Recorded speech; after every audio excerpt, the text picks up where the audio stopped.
Welcome back to the program. Well, the multi-billion-dollar call center industry is an important contributor to the Philippine economy.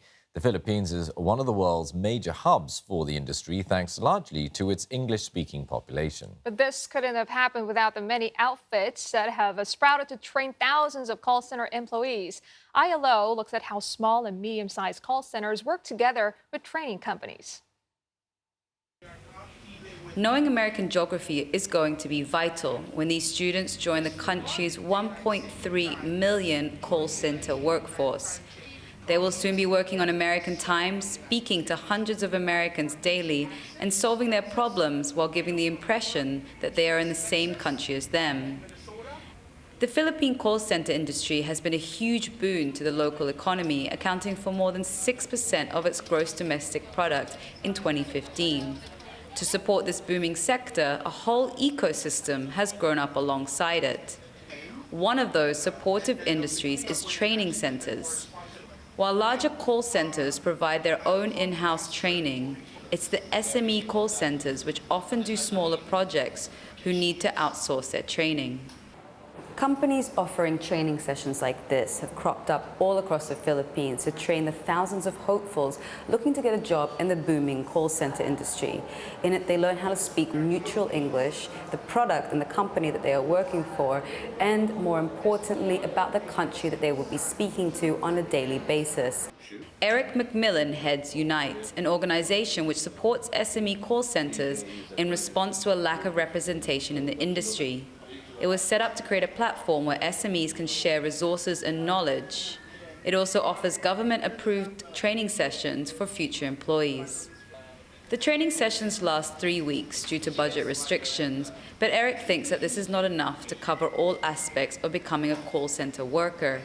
So we need to really train them for 6 weeks, give them all aspects, not just how to talk on a telephone and how pronunciation and Americanism, if we call in the US. One of the biggest things we have to teach is morals, and the second one is how to adapt to working night shift, changing comfort zones, making sure that we know that our toileting is going to change, our eating habits change, our nightlife, and if we can do that before they go into a call center, they last longer. But if we just bring them in, grab them, sit them down, give them a couple of weeks of training and they're not ready, then they tend to drop out 2 months, 3 months. According to Eric, SME call centers can only hold on to 30 to 40% of their workforce and often lose them to bigger call centers who can offer better packages and benefits. Another looming threat faced by these SMEs is the arrival of automation, which has many in the industry worried that their jobs might soon be replaced with robots. It only means workers will have to upskill if they don't want to be pushed out by machines.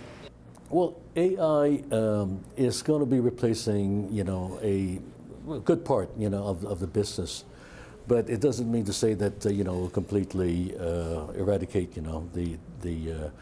the call center agents, so to speak, right? But there'll still be a lot of need for that. But it's really not, it's looking at, new ways of handling businesses.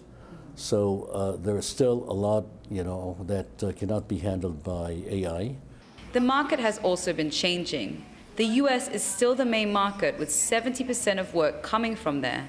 But they have been increasingly getting clients from other English-speaking countries like Australia and the UK. But there's also been increasing competition as more call centers set up offering cheap services across the Philippines and the world. China and Japan are also coming up as clients in the gaming and IT sector. No matter what direction the call center industry heads, there will always be a need for training centers to teach anything from geography to product information. ILO Channel News Asia, Manila. Transforming the SME, brought to you by UOB.